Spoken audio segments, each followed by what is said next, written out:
Hello friends, those back pages here. I hope you're well. As you can probably tell by the title of tonight's episode, something to the effect, I haven't named it yet, but something to the effect of why all the Trout hate or something like that. But I'm seeing a lot, of other than fanatic sphere around the different places I hang out and learn my hobby knowledge. But so you've got the fanatic sphere. What's going to happen? Is everything going to get burned to the ground, start over again? But I'm also seeing a lot of backlash for Mike Trout cards. And even some of my closer friends have been bashing him this past year. And I don't understand it.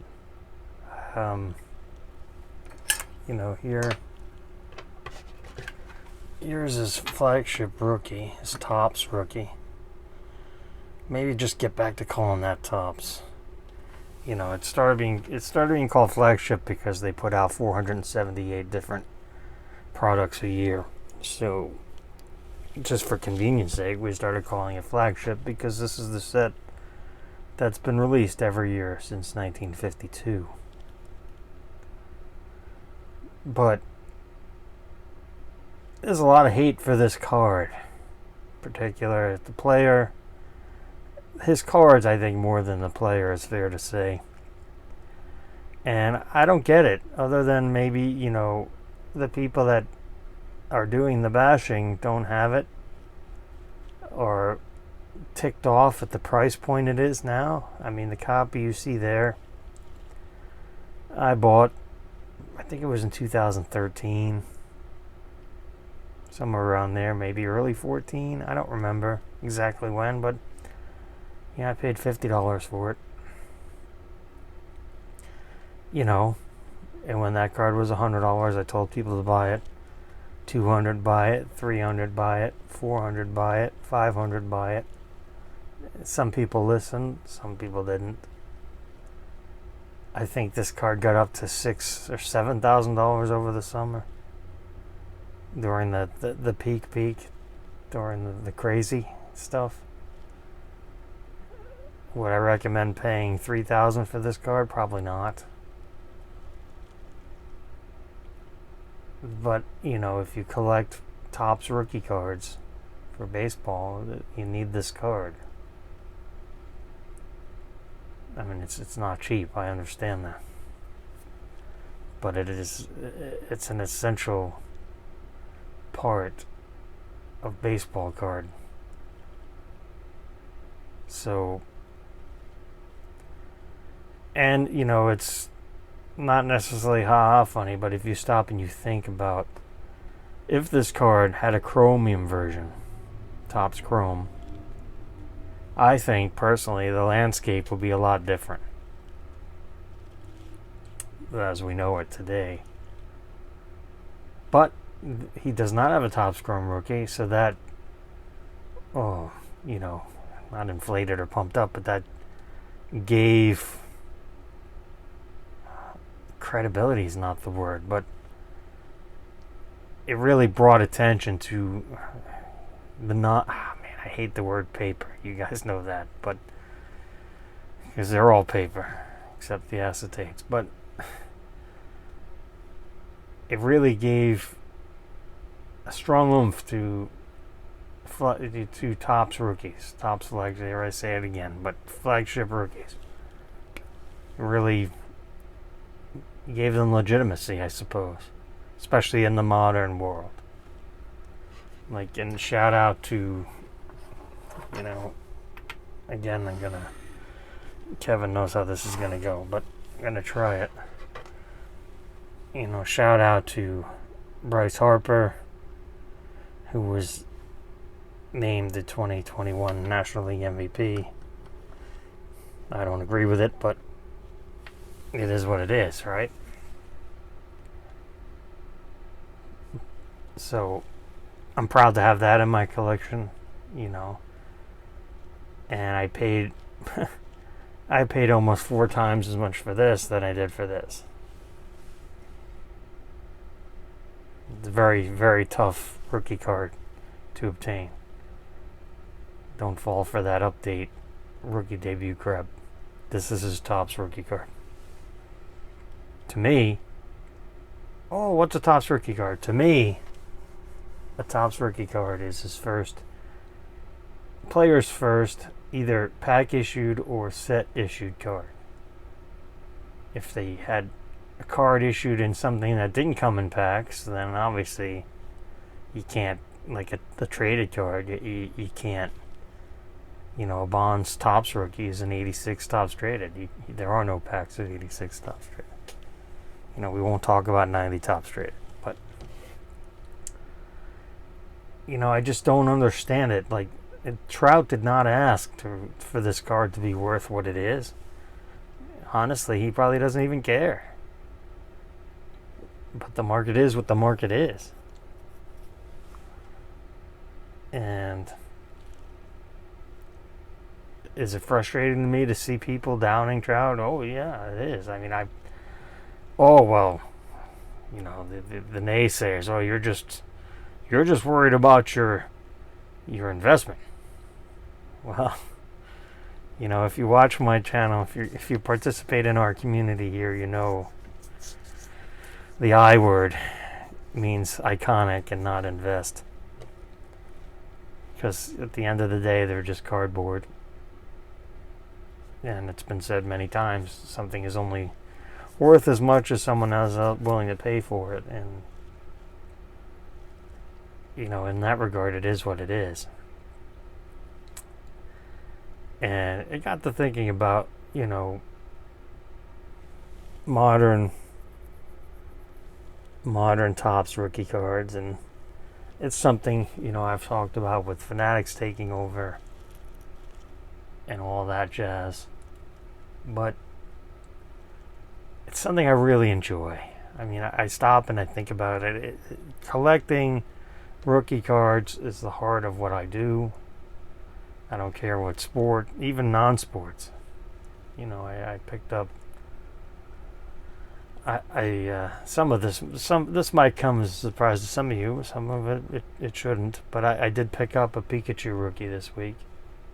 So we'll see when that comes in. I'll show that off. And just this week I saw footage, and I heard about, and I saw footage of this young man in the batting cage.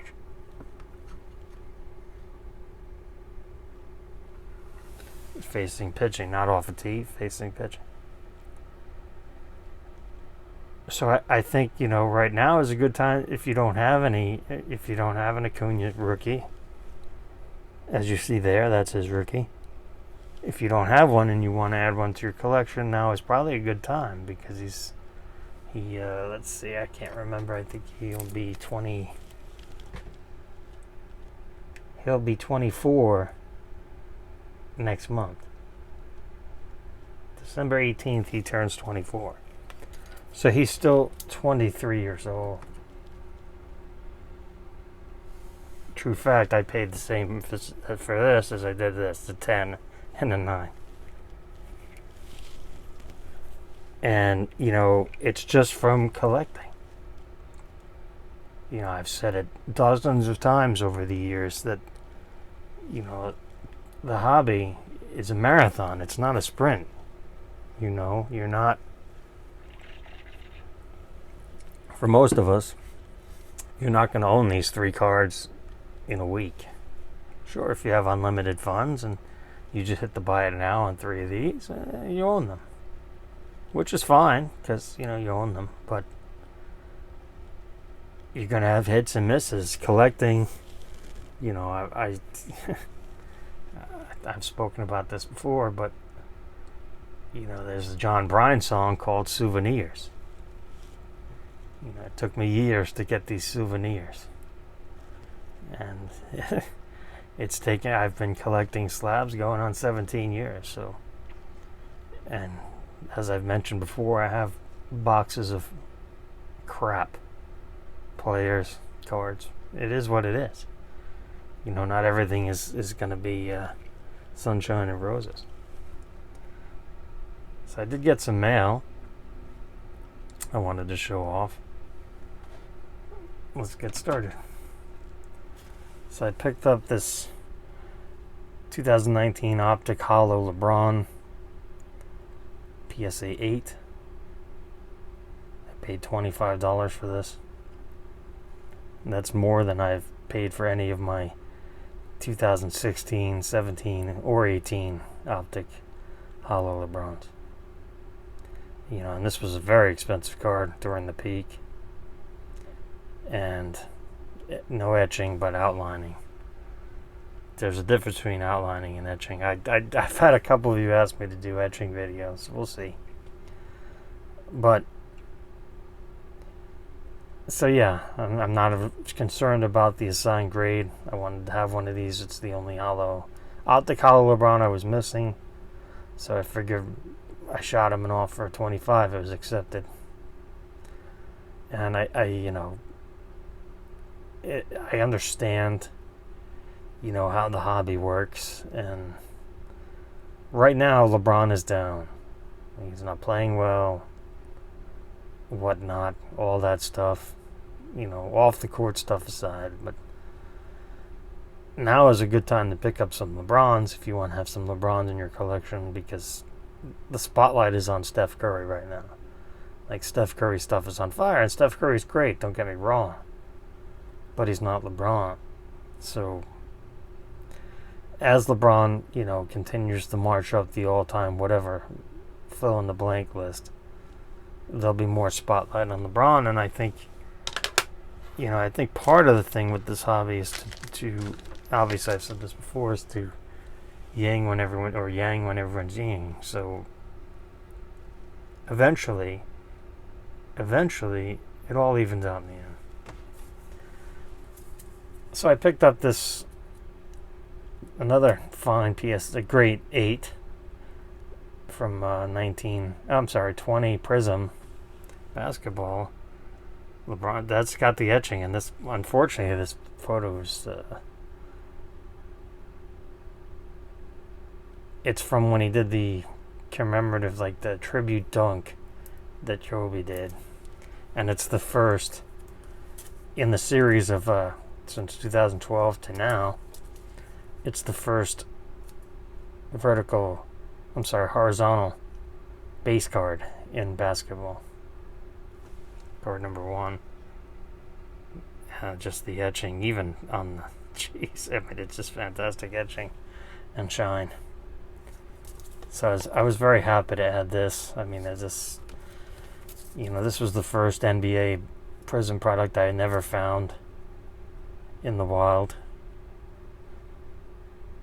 bringing an end to my collecting the brand, the wax brand anyway. So I've got a couple more here to show, and they are from who I would have voted for 2021 National League MVP, but I don't have a vote. So obviously I didn't. And that's Juan Soto. He just turned 23 last month in October. So he's 22 all season. 18, 19, 20, 21. So he's 4 seasons into his career.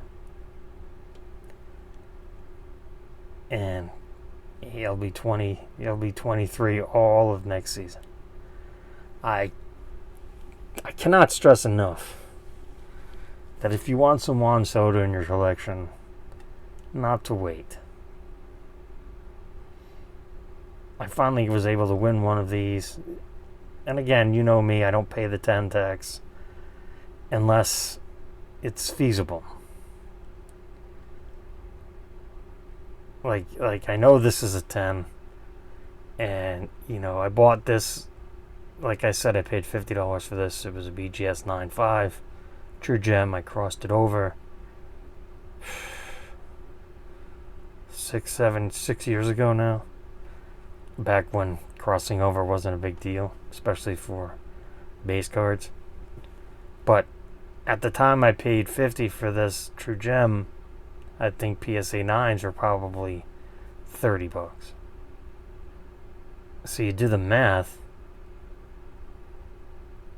and again, like I said, I am not, for 98.7% of my collecting days of slabs, I've not paid the 10 tax. There was a phase there, like during this phase, I was all about BGS True Gems, all about it. But then the space between the 9 and the 10 just, it got too crazy.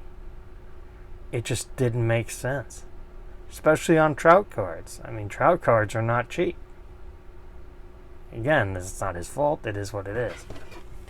This is a fantastic card from 2019 Topps Series 1. This is the short print. He does not have a super short print. And so it's a nice variation with the Rookie Cup. It'll be his only variation with the Rookie Cup in his career. Well, unless they do some retro stuff. But happy to add that to the collection. And then I was able to pick up 2 of these 9s. This is just and everything. Those that know me, everything is wrong with this. It's a horizontal card to begin with. It's facing the wrong way in the holder. It should be this way in the holder. But it's just this is from 2020 Topps Series 1. And this is the short print.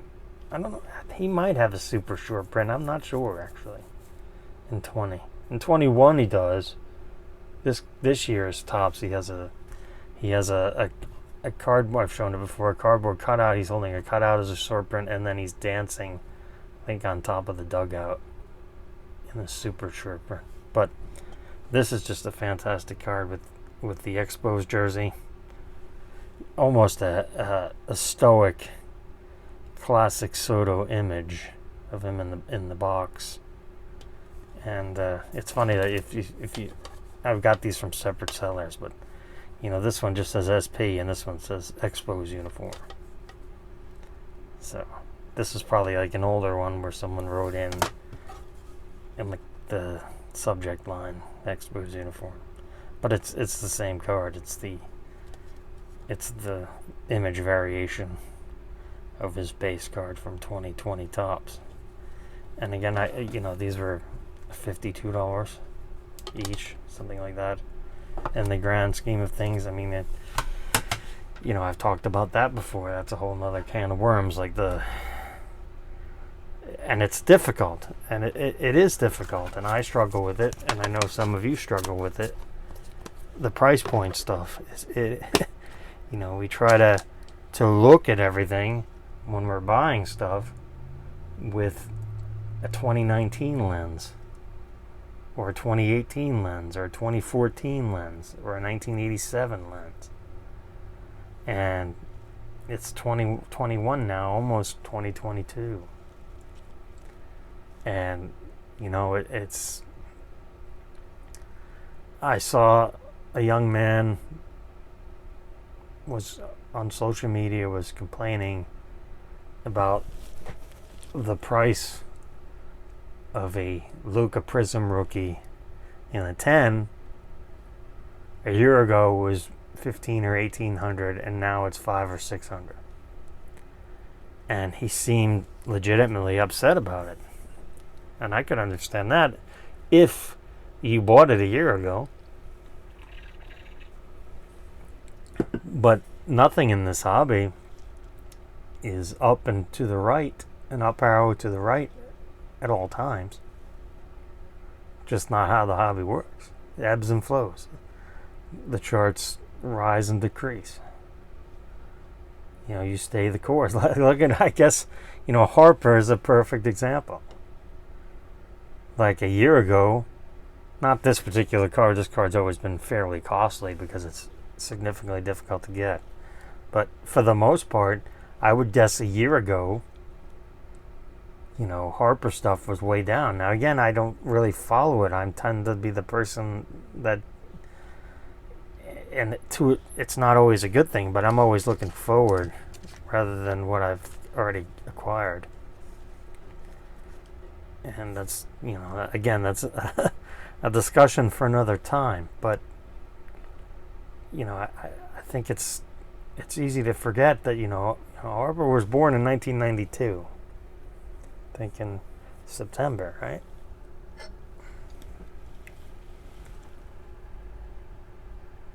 Oh no, October 16th, 92. So, he's going to be 30 next year. But he's going to be 29 all of next season. Trout turned 30 in August of this year. And like I said, Acuna is going to be 24 all next season. Soto's going to be 23 all next season. I mean, baseball is a tough game. It is not to sound chauvinistic, but it's a man's game. And we tend to forget, now Harper's got 2 MVPs and he's 29 years old. He's putting together quite a nice resume. He's not better than Mike Trout, but these two guys are going to be connected forever because they pretty much came up at the same time and whatnot. So it's gonna be interesting to see how Trout, if he can stay on the field. That's the key. Got to stay healthy, obviously. Can't miss. This was the first year that I saw that. I read that this was the first year in the last 10 seasons that Trout wasn't in the top 5, or 9 seasons. He wasn't in the top 5 of MVP voting. So I think he played 39 games this year. So of course, I'm not going to get any votes for that.